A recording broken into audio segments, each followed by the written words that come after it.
Afternoon, David Atkins, target individual. And what's sad is, if you look over here where this thing is, rare doctors interview channel declared Morgellons patients to be suffering from psychosomatic disorders with ordinary rashes that have pieces of clothing lint sticking to the sores. Well, I hate to tell you, I know Morgellons victims. It's genetically modified disease. It's not shouldn't even be called Morgellons. It is smart dust that people have bad reaction to that genetically modifies itself and turns into parasites and stuff like this. This is not no disease, and this is not no mental disorder. And this color fuzz around the sores is not lint from towels. You see, like you see right here, where this lint from towels. If somebody tells you they have Morgellons, please reach out to them. Understand that this is caused by chemtrails. Okay. Anyway, God bless you. Watch this video on Morgellons, and for all my Morgellons sufferers out there, I don't know what you're going through because I haven't suffered it, but I've met enough people and talked to enough people to know this is serious. So we need to wake up. We need to stop diagnosing Morgellons as a psychosomatic symptom and a mental disorder and treat it what it is, a genetically modified disease created by chemtrails.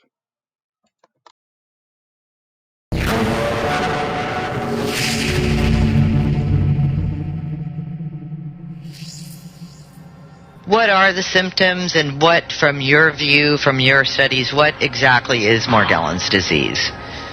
My view of Morgellons is basically the result of industrialization. The list of symptoms is extremely long. It's almost similar to like a fungal overload, pathogenic overload, and there's so many related symptoms. Some of the more prominent ones being the body actually growing these fibrils or hairs, the body producing artifacts of some kind, whether they're some people, I've even met a couple of people that are producing plant-like material growing out of their skin. There's actually these non-earthling type of insects being come out of their body. I mean, unbelievable stories that I would never have believed it unless I was standing in their house witnessing this. Hexagons. I mean, on our website, morgellonsresearchgroup.com, there's probably 1,000 pictures that you can see. They're real. It's unbelievable. It's like the science fiction channel come to life. Absolutely, I agree with you. As well, but there are many components to this. Now, why do you think, why do you think that this is such a big cover-up? I mean, the Morgellons was reported 20-some-odd years ago. According to Dr. Caroline Carter, she says it shouldn't even be called Morgellons disease. It should be called GMOD, which would stand for Genetically Modified Organism Disease. What do you have to say about that? I am totally aligned with that. You are. Well, she is testing via hair samples.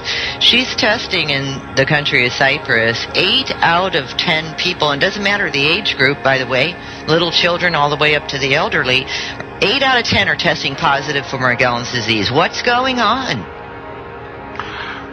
What's going on? That's a good question because actually there's a lot of patented data that I have found, and people like to share when they find or declassified information that used to be classified. I have a report from 2004 that talked about the nano and micro technologies of unmanned, basically smart dust, which are smaller than microscopical particles, that some of the components of that smart dust are showing up in people's body, coming out through these little black specks and showing up in some of the fibers. And so you tell me what's going on. I think it's madness, but the body is responding by trying to push the stuff out through the skin or whatever, and it's affecting our genetic expression, it's affecting people's health, and it's horrifying,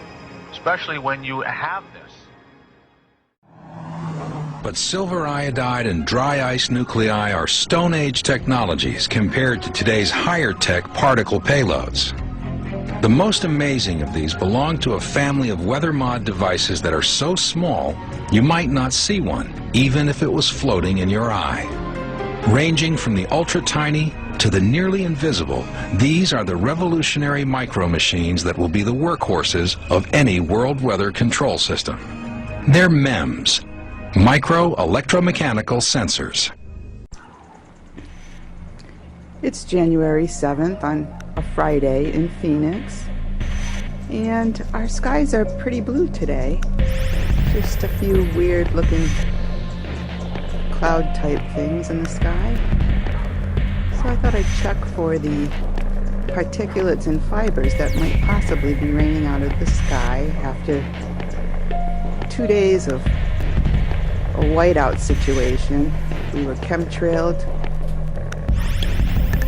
to the high heavens the last few days, and I see things floating through the air everywhere, and we're out breathing them thinking it's a clear blue day and the air is clean. There's all these things flying through the air.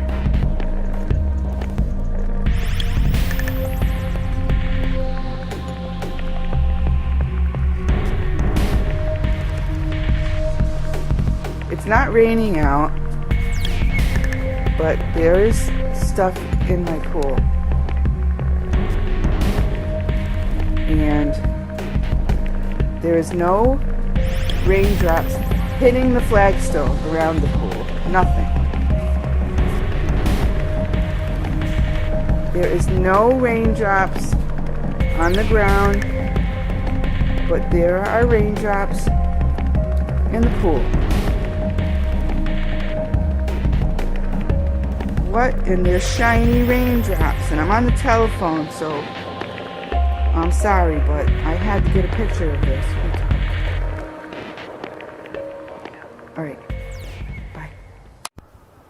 Okay guys, this is a weather report because it's been like 80 degrees here, really unseasonably warm.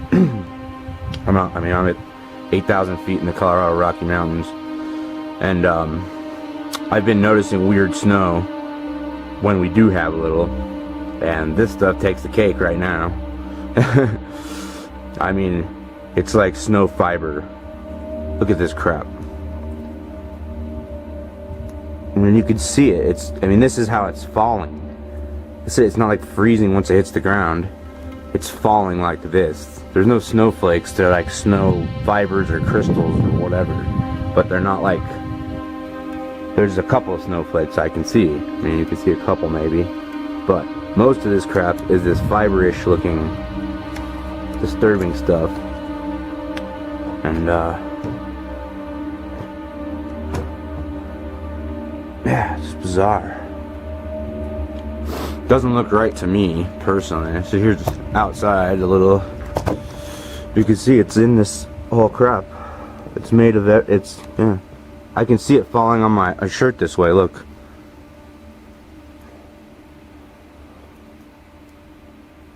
You can see it before it dissolves, it's lined. There's fiber, snow falling on me.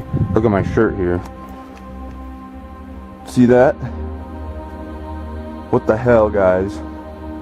I've never seen fibers falling out of the sky, or snow that looks like fiber. It's really disturbing. Anyway, this is what it looks like here. We're getting fiber snow, and it's really just a haze in the air that looks, that comes down as snow. So, can't see a thing. Hope everybody's doing okay. It's 29 degrees here, and yeah, it's the first day we've had snow in a long time. I could definitely feel it's probably very difficult for somebody who doesn't suffer from Morgellons, but a constant flow of electricity going through my body. It's like, this is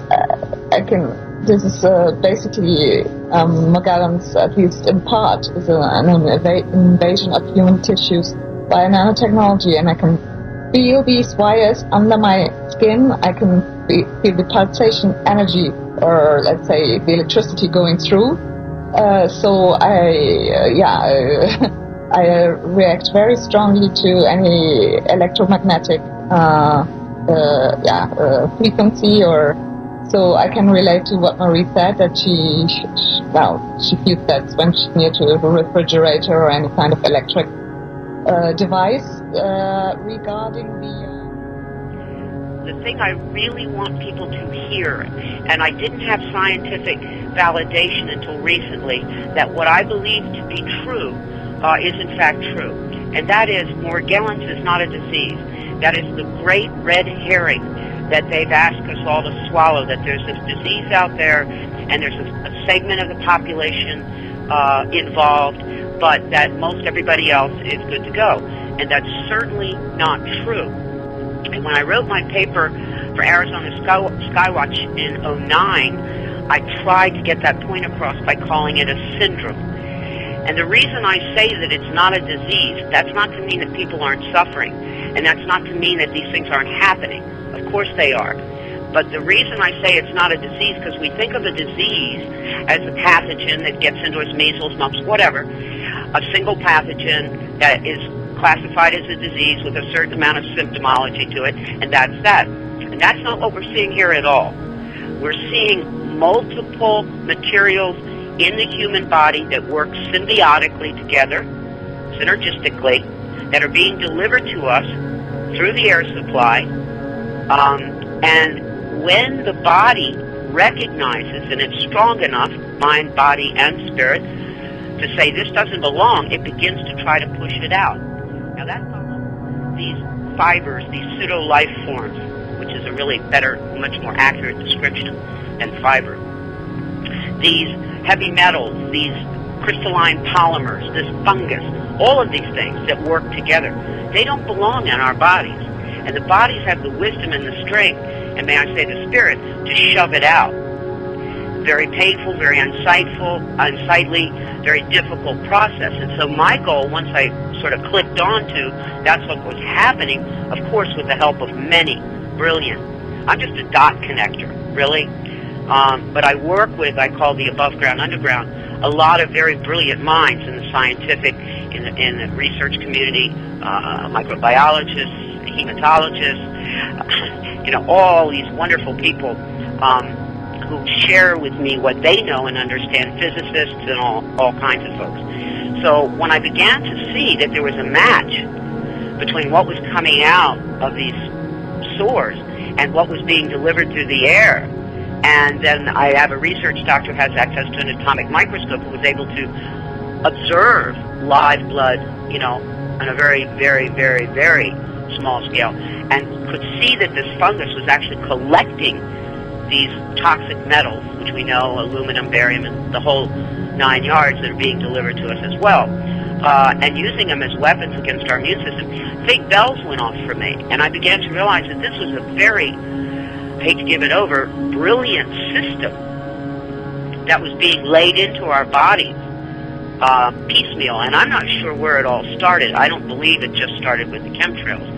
I believe you can follow it all the way back to some inoculations post-World War II and a lot of other things, food. But be that as it may, it's not a disease, guys.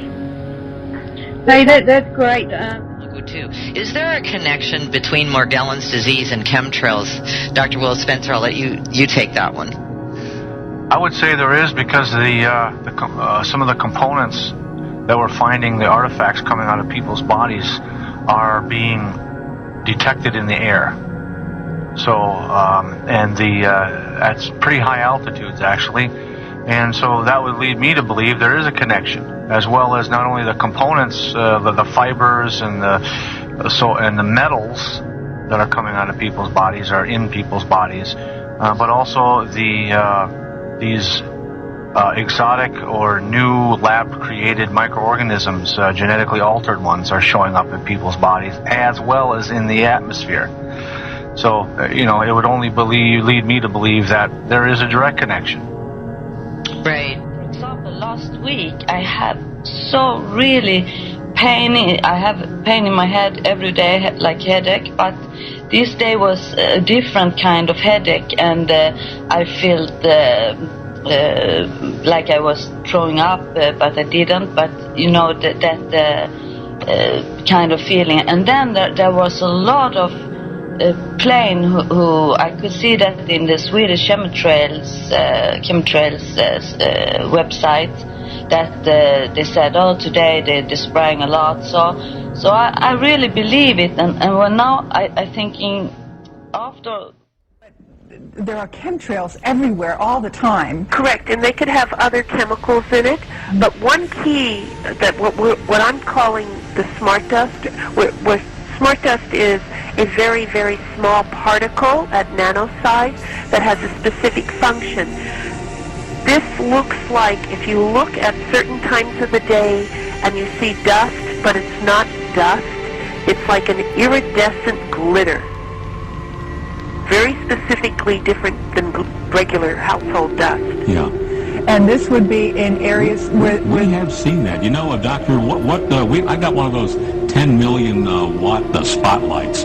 You go out at night and point it up to the sky, and you can't believe what's floating in the air. I mean, it's really disgusting. Right, and if you're seeing this iridescence, which looks like just like glitter, that is engineered dust or smart dust type material versus regular household dust, or that does not reflect back. So here comes the conspiracy theory. If Morgellons is related to chemtrails and it's coming out of the spray from airplanes, is there some grand plan to get this stuff into human beings? Well, I don't know if it was a plan or anything, but I will say that all of us have been exposed, all animals, all life forms on this planet.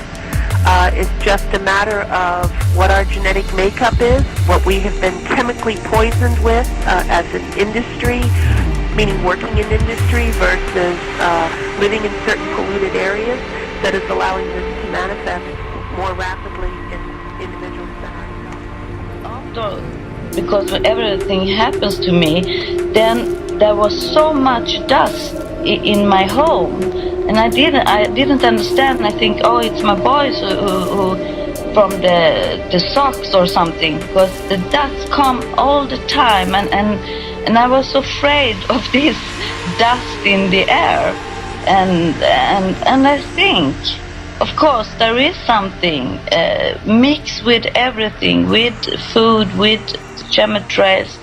I think there is a big connection with everything. And also what really, it has, really definitely destroyed my life. I cannot work anymore. Money-wise, it has been a down-going spiral. Also, I've lost a lot of friends. I had a very, very active social life before. When the psychologist said, well, the mother's obviously gotten really crazy now because she believes it could be linked to some kind of nanotechnology in her body or coming out of her body, I said, okay, well, if everybody thinks I'm crazy, why don't we ask somebody really qualified? And I got in touch with this medical research journalist, Desiree Röver, and I said, well, Desiree, what do you think? According to you, what is Morgellons? And the answer that came back was saying, well, according to me, first of all, she made it very clear that there was a link to chemtrails. And secondly, she said, according to me, it's a kind of test or testing on certain people in view of transhumanism and the creation of artificial intelligence. And this kind of answer, her research basically was also put in the court files. And obviously ignored for the reasons that you have pointed out very correctly, I believe. Melanie had mentioned before the break this transhumanizing. Whoa, that's a big word. What does that mean? Altering our being, our human, transforming the human being. There is a free video on YouTube If you just type in transhumanism, I forget the name now, but there's a gal named Sophia that did a great presentation. It's about an hour long last year. And she explains it, and there's actually several scientists on YouTube that will gladly explain that. And it's a science fiction. They're trying to improve the human. Well, and let me ask you, Marie, has this been an improvement? It felt. I think when I have now heard about this and read little. Because in the beginning I always said to everybody when I try to explain how I feel, it feels like I am a snake who will change the skin. I feel I have the second skin over me. It's not me. It's like I have have a mask all over me, and even when I look at my skin and look at my face, I didn't recognize me. That was not my hand, not my skin.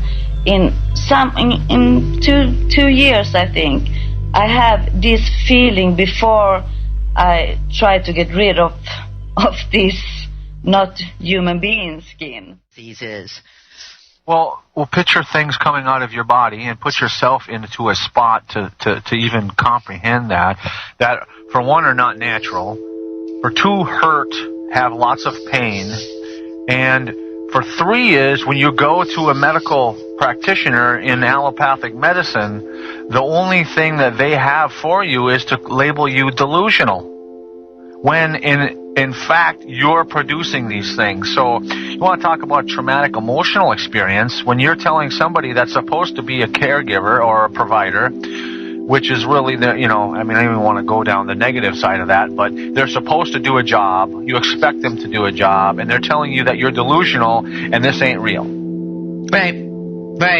Okay, and thank you for saying that, because isn't it interesting that that's all the medical field is referring to it as, is something, that the patient is delusional. And that's, you use the word maddening. I think that is over the top.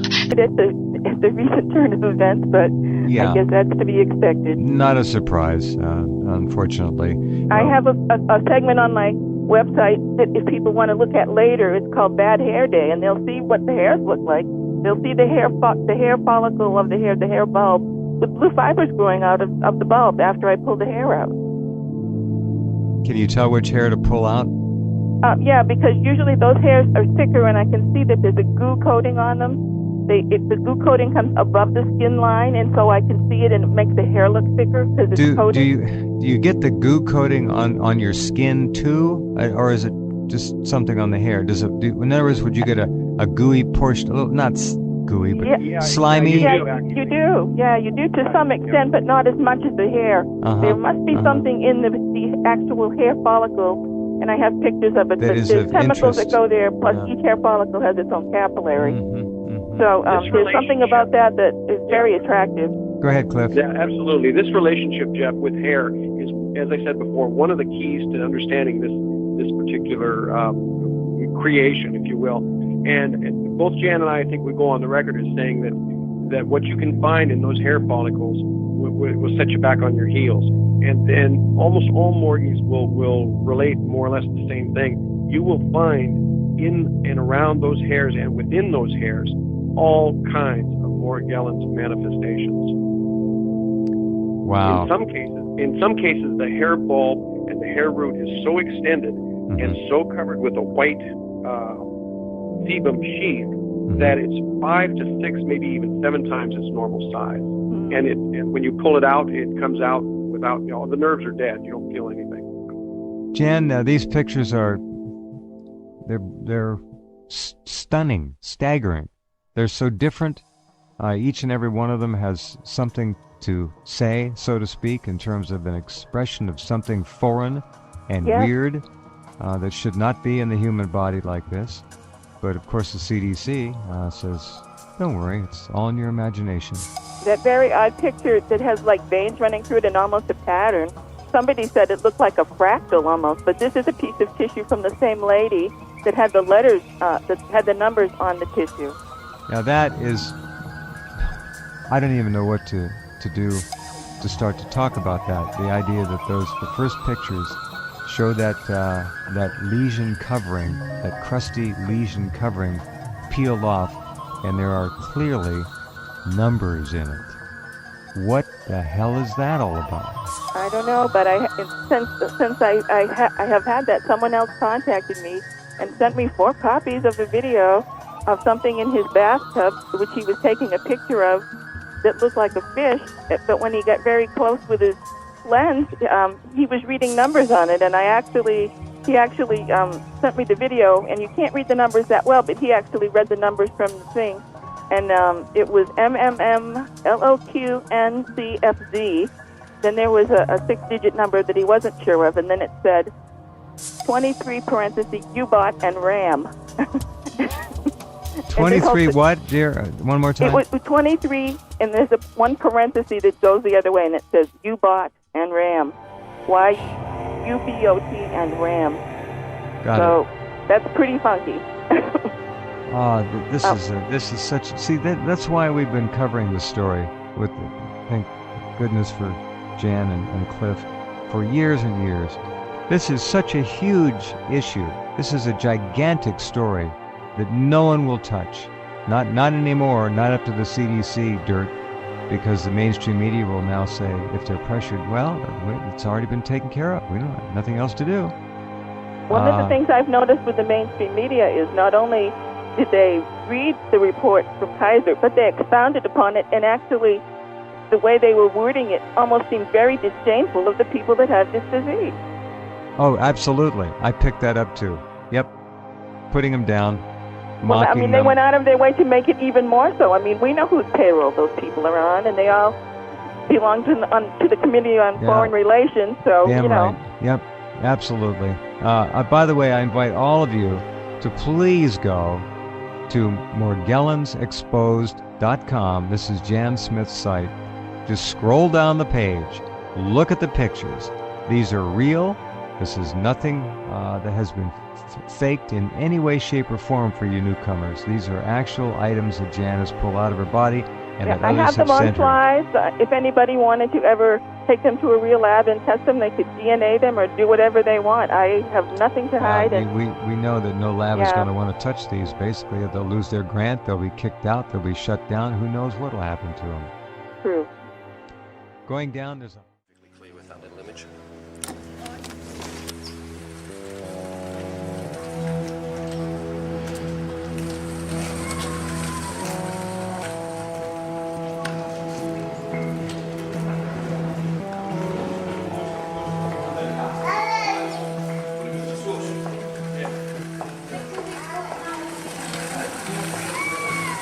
Come here, mate.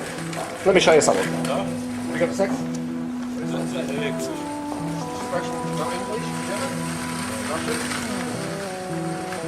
your hand in front of the sun and look at spider webs falling down. Spider webs. Do you know a spider?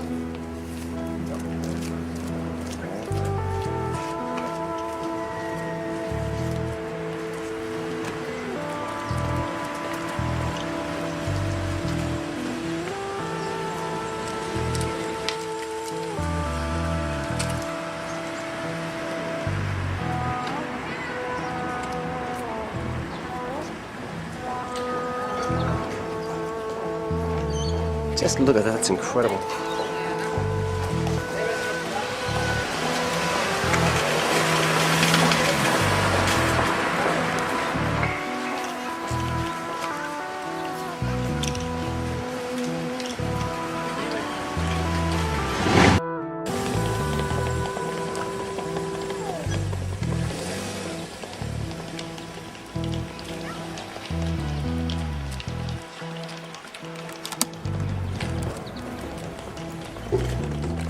Here we are at my usual spot. I've got the camera set up nicely this time. I'm actually having a fair degree of success today catching the bastards falling out of the sky. You can certainly see it all over the grass again today. It's absolutely coated. You can't really get better than that, if you like that sort of thing, I guess. There it is. Spiderwebs, chem-webs, coating the fucking grass, as usual. Same place, same bat channel, same bat weather. Unbelievable.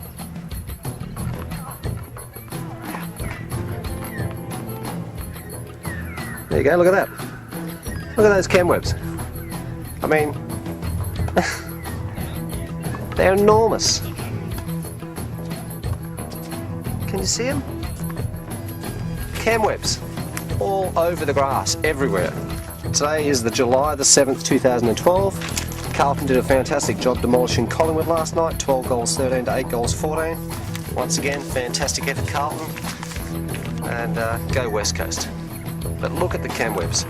Seriously, folks, this is unbelievable. This shit is everywhere. There's not a whisper of air blowing at the second, and you can see it all over the grass everywhere.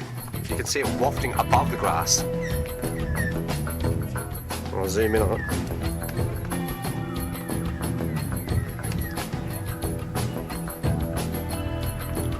See this shit? Spiderwebs, yeah, sure. Ballooning spiders. I don't think so. I've looked at it. I understand. Spiders balloon when there's the right conditions. You've got to have lifting air currents, as in air that seems to be lifting up. And the spiders, little tiny spiders, let out a strand of web. And when the wind's blowing, they let go and they fly up into the air. The last 2 to 3 days, we've had a massive high, 134 hectopascals. And there's not been a breath of wind for the last 2 to 3 days. And what have we got right now? We've got no wind whatsoever. 3rd day in a row. And yeah, here we are, watching all this shit falling out of the sky. Now, how can that be? The spiders haven't had the wind they need to get off the ground. Look at it. I mean, look at this stuff. We're not talking about a few spiders, if that's the case. We're talking about millions of them. This isn't just happening in Hoppers Crossing, Werribee. This is happening everywhere. These spider webs that I'm looking in front of me here are 30, 40, 50 metres long. They're stretching, some of them are probably more than that. They're enormous. You can see it just wafting everywhere.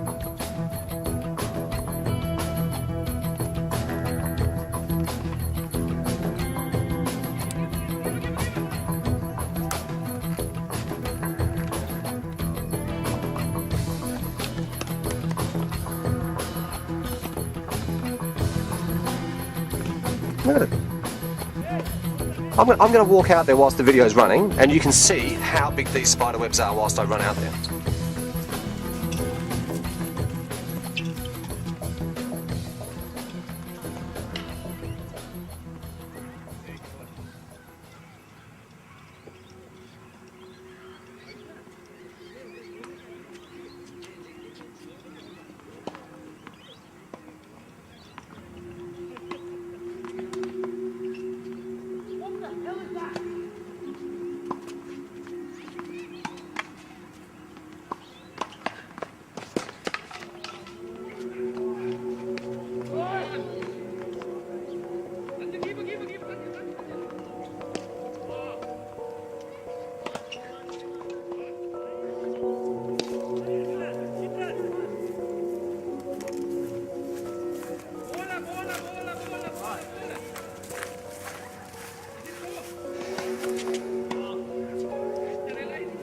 I'm going to have to hold on to the camera, try and show you the chem-webs on my hands here, because it's nearly impossible. Just a minute.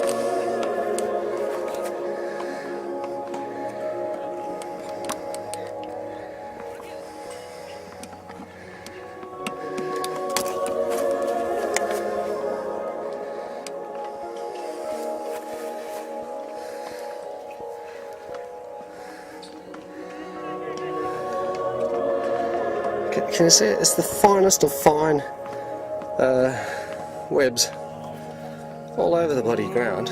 And I mean, that is 40, 50 metres away that I ran, 60 metres maybe, and you can even see the path where I ran. Have a look. Okay, let me just get it set up again.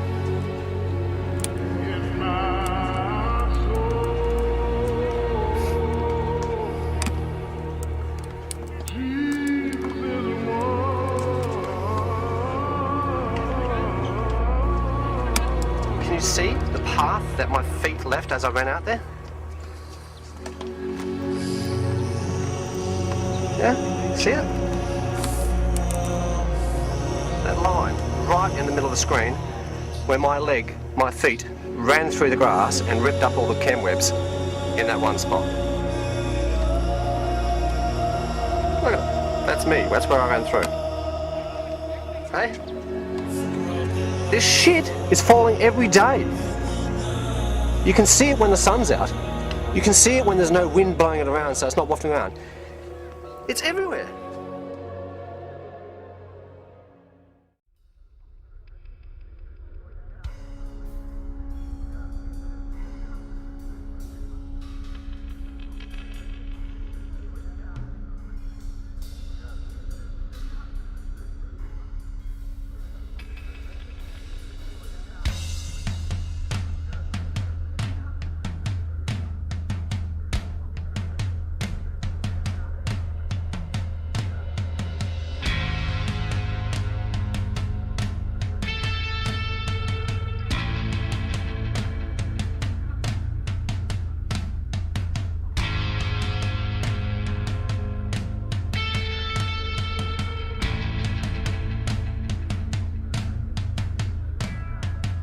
In addition to the symptoms already discussed, more advanced stages of the infestation are said to result in nanocameras being found in the eyes, limbs actually moving uncontrollably, one seeing strange colored lights in one's vision, and in some cases, death.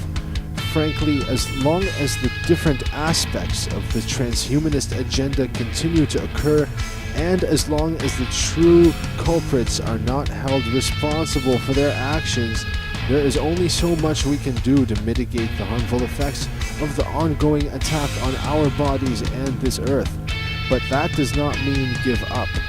Although the situation is overwhelming, we are not completely fucked. Stay tuned to Potent News for more information that will focus on what we can do to help our bodies rid this infestation as much as possible.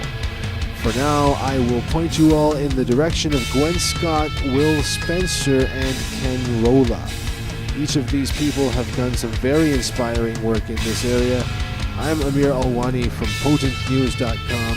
Thank you for watching, and I hope you had a fucking blast.